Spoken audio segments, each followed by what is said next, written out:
Does Thorpe Park need more family attractions, or should it stay as a thrill park? So as you can see from the list here, Thorpe Park don't have that many rides that cater for families.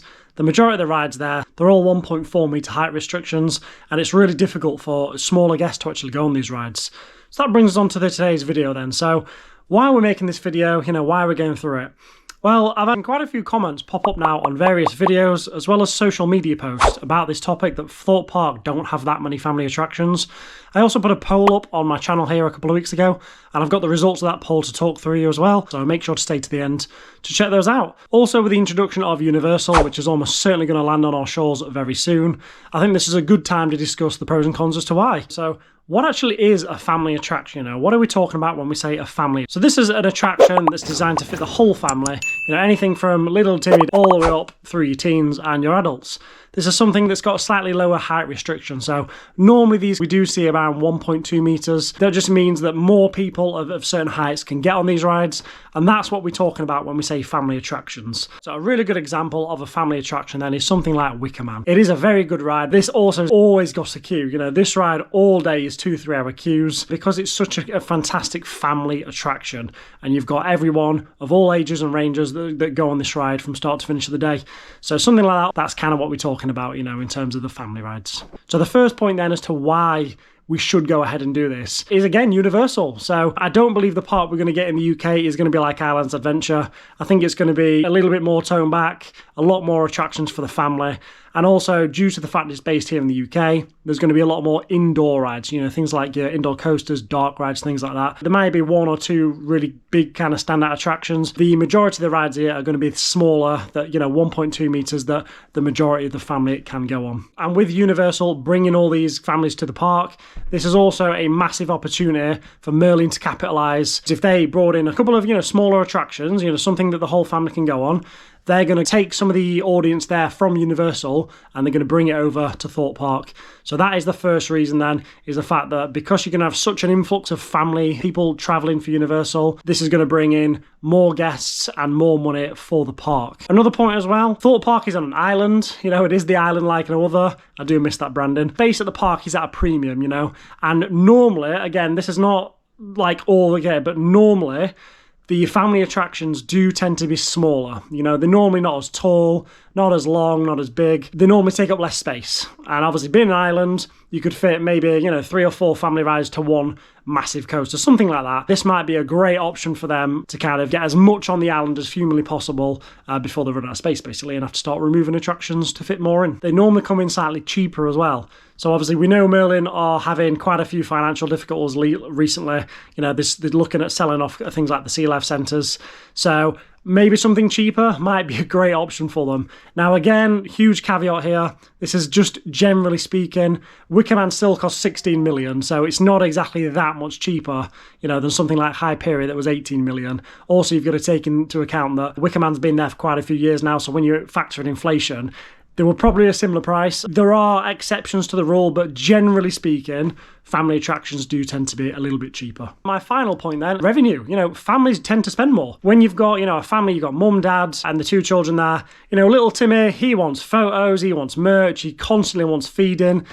These things add up. Also, when you factor in there's 4 of them as well, when you go to the pizza and pasta kitchen, something like that, well, suddenly, the £30 entry ticket, you now spend £120, and everything is exponentially, kind of done. You've got 4 lots of tickets, 4 lots of food, drink, ride photos, merch, everything. So families will always tend to spend more than enthusiasts. They're just going to earn more money from doing this. All right, guys, so it seems quite clear-cut there. There is a lot of reasons there as to why Thorpe should build some more family attractions. However, we're going to now talk about the reasons why they shouldn't. If you do like the idea of this video, we've got a lot more ideas of this kind of debate, pros and cons videos. I'm thinking about you, Grand National, so if you guys like the idea of that, please make sure to hit the like button. I would really appreciate that, and we'll get more of this content out on the channel for you all. Okay, so one of the massive advantages to obviously Thorpe Park being where it is you've got Chessington and Legoland literally 30 minutes up the road.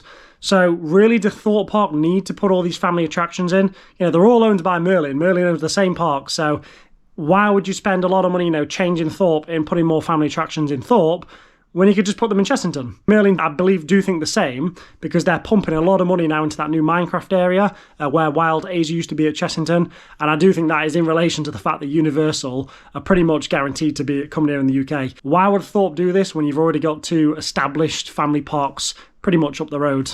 Another point then, and it goes back to the space. You know, this is an island, that the park has got limited amount of space. So yes, you could fit more of the smaller rides on the island, but would you guys rather see three smaller attractions, or would you like to see Hyperia 2.0, a big giant RMC, something like that?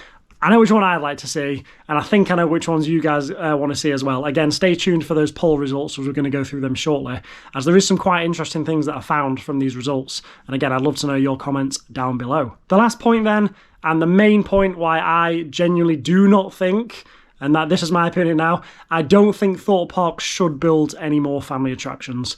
The main one is, this is the UK's only pure thrill park. Even when you look at Towers, they've got quite a lot of family attractions there. Really, Thorpe's lineup is heavily favoured towards the thrill seeker market, and I absolutely love it for that reason. That's why this is my favourite park in the UK, as they've just put absolute banger after banger after banger. Every ride there I absolutely love. It is a phenomenal park. I love the fact that, you've got the night atmosphere there as well.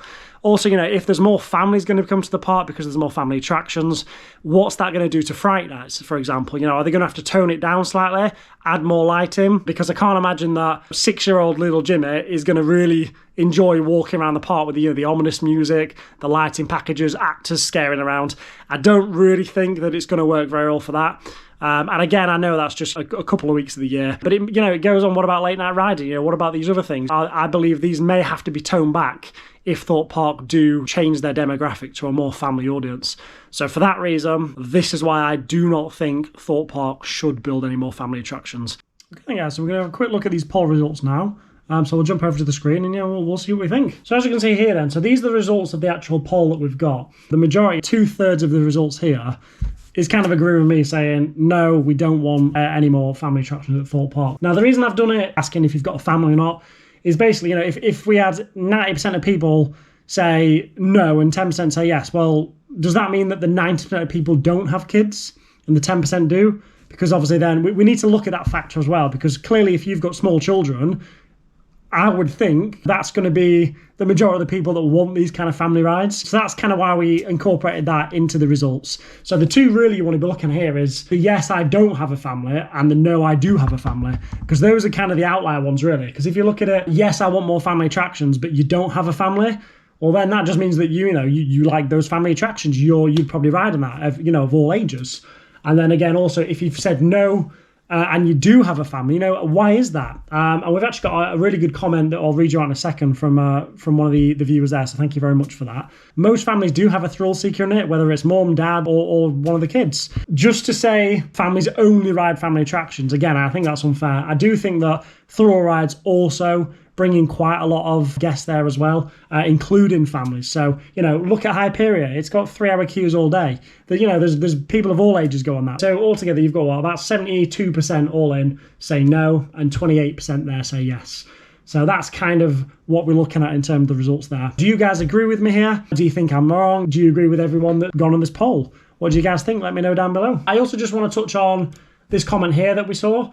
So this was from Gareth Harvey. So thank you so much, Gareth. I really appreciate this comment. So he said, I have an 11-year-old and a 4-year-old, and I think that Thorpe should stay as a thrilling park. Myself and my 11-year-old visit Thorpe Park regularly. However, as a family, we often go to Chessington and Legoland. He's a dad, I take it. He's got a family. And he's saying that, if he wants to go to a family park, he just goes to Chessington and Legoland. So to me, that seems fairly clear cut on this. But then he goes on to say, my 11-year-old son and I are enthusiasts. We would go several times a week if we could. But Thorpe basically should stay as it is. So that's kind of my take. That's the take of this poll, really. Thought that was some quite interesting results there to show you guys. If you guys like these polls, you like these videos, please make sure to hit the like button. Again, we've got one that I'm looking at in terms of should Grand National be removed. I'm sure you guys probably know my opinion on that already. But again, I'd be really interested. So keep an eye on the channel. I'll put the next poll up and then I'll do a follow-up video, you know, a couple of weeks after that. But yeah, really interested to see what you guys think. What about the future of the park, you know? Is this going to happen? And again, I know we've just done a video on the future of Thorpe Park. I'll link that up above there if you've not seen it, but that video seemed to have gone down really well, so I appreciate everybody that made the time to comment, watch, and like the video. Thank you very much. But in terms of the future with the family attractions, again, I just don't see it, personally, I don't see it happening. You know, you've got Chessington just up the road, and that's going to be their main kind of family park. It's really close to Thorpe and Universal anyway, so I just don't really see them pumping a lot of family attractions into the park. So that's my view on the future, but what do you guys think? Do you think they should? Do you think they shouldn't? Please let me know in the comments down below. So that's it then, guys. So if you have found value in today's video, please make sure to like and subscribe. You can follow us on Instagram at DiveLoopCoasters for all the latest. But from me here today, thank you so much for watching. Good night, God bless, see you in the next one.